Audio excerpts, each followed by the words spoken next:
A doll named Daisy. Are you an appreciator of puppet theater? From my personal view, plays carried out by puppets are really considered to be breathtaking and even enchanting. This piece of art definitely deserves attention.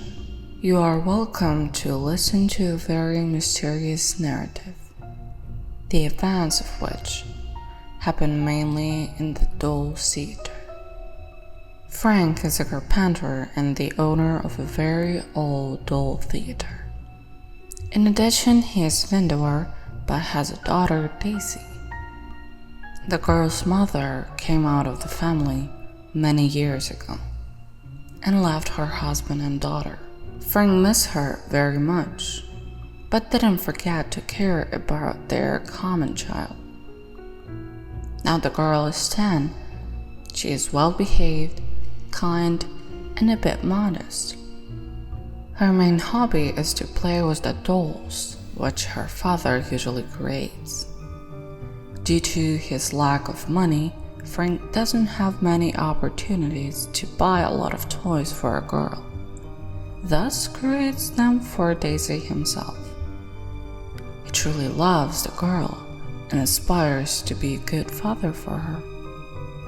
Apart from parenting, Frank has a complicated and loaded schedule. Being an owner of the small theater, he organizes plays, the main heroes of which are puppets that he creates.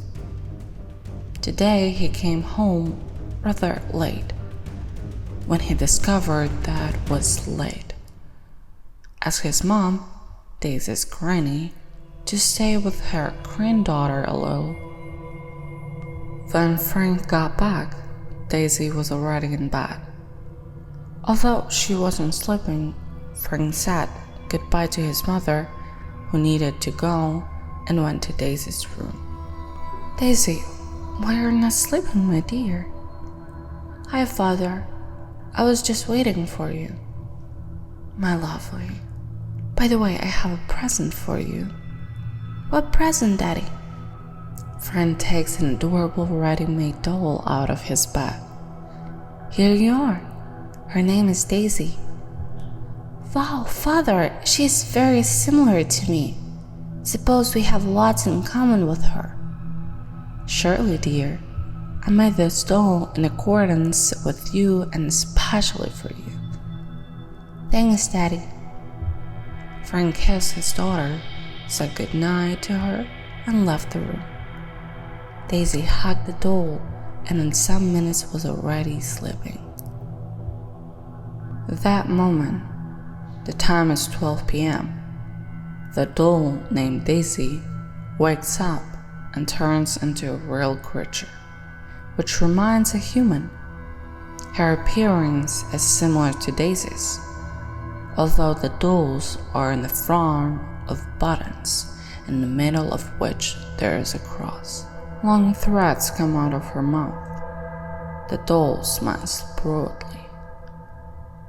At first, Daisy copied the sharp movements like a robot, which is accidentally turned on. The doll creaks. Then she comes straight, a real Daisy, and suddenly grabs her index finger, trying to break it. When the small Daisy opened her eyes, feeling a huge pain, the doll closed her mouth, not allowing to making any sound. A 10-year-old girl started to wave hands and legs, having no opportunity to call for help. The monster persistently did not let go of the girl's finger. Daisy thought that had no chance to survive. Suddenly there came a piercing sound from the street, which distracted the doll. A small girl hit the doll on the head and crawled out on the floor. However, the monster quickly recovered and started to hunt the girl, following her every possible footstep. The doll was running after Daisy. In a split second, the girl turned out to be near the window.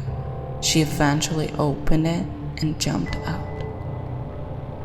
The next day, Frank entered the Daisy's room with the following words. "Good morning, my dear. Your daddy needs to go to work." But there was no Daisy at all, only her new doll that was presented by him. Frank eventually became speechless and worried. He started looking for her daughter. Luckily, she wasn't very far. A girl was sitting right on the steps of the house. Daisy was frightened. Her eyes were full of tears. In addition, the girl had a cough. "Daisy, my dear, what are you doing here?" "Father, we need to get rid of this doll. Tonight it attacked me, trying to break my finger. Look." The girl's finger was bleeding. "My dear, where have you been so long? And concerning the doll, that's gonna look like a nightmare, isn't it? And you could break the finger while not being at home." "I was outside because of that monster doll. Please take it away." Okay, Daisy. We'll do like that. But don't worry. Let's go home. I'll make you a cup of warm tea. I'll be with you almost every day.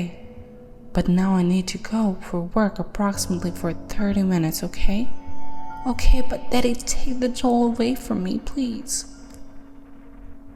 As a result of the latest conversation, Frank was forced to take the doll. Somewhere, despite the fact of not believing in such sort of things, described by his daughter, the man was bethinking, "I was just aspiring to create a doll which she would appreciate, and at first it seemed that my work wasn't in vain, but unfortunately something went wrong." Frank decided to bring the doll named Daisy back to the theater and use it for performances. Today was a dress rehearsal. All the actors were with their puppets. Thus, the director, Frank, left the doll for one of the actors and came out of the theater in order to stay with his frightened daughter at home. The next day, Frank came to the theater a bit later than planned. That day, he learned the terrible news. One of the actors got some dreadful traumas and was taken by ambulance.